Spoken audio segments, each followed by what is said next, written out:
দেখ মানা, তোর বৌদিটা সারাদিন পায়ের উপর পা তুলে বসে বসে খেটেই যাচ্ছে সারাদিন। অর্ডার ডেলিভারি আমার ছেলে ঝাল মাছটা জ্বালিয়ে খেলো। মহারানী, এখানে উনি মহারানী, আর দাদাটা আমার মাথার ঘাম পায়ে ফেলে কষ্ট করতেই ব্যস্ত। হায় রে, আমার ছেলেটা আর কি দুর্ভাগ্য, সারাদিন শুধু ফাই ফরমাস খেটেই চলে গেল। দুদিন পরে দেখবে বিষ খাইয়ে মেরে দিয়েছে। হায় রে, শোন গনা শোন, দাদাকে আজকে গান করবি, যে বলবি যে তোর বৌদি সারাদিন শুধু ফোনে করেই যাচ্ছে অন্য কোনো ছেলের সঙ্গে। কি বলছো মা, তাই নাকি? মা মা এই দেখো, রিয়ার জন্য পাত্র পেয়েছি। লস এঞ্জেলসে থাকে, মাসে 10 লাখ টাকা মাইনে।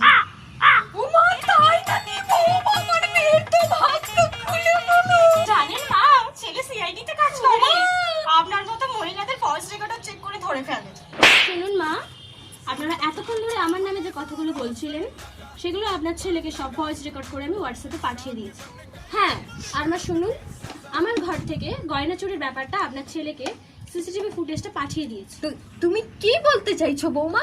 সিসিটিভি ক্যামেরা তো ঘরের ভেতরে নেই, সে তো ঘরের বাইরে আছে। মা, আপনি বোধহয় কোনোদিনও মাইক্রো ক্যামেরার নাম শোনেননি না? সেরকম কোনো ঠিক ব্যাপারটা না, আমি তো শুধু মায়ের সঙ্গে একটু মজাই করছিলাম। মজা?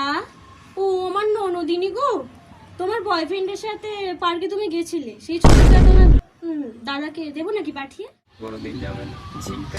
না না বৌমা, তোমার সঙ্গে তো আমরা মজা করছিলাম। তোমার মতো সুন্দরী বৌমা দুটো পাবো আমি।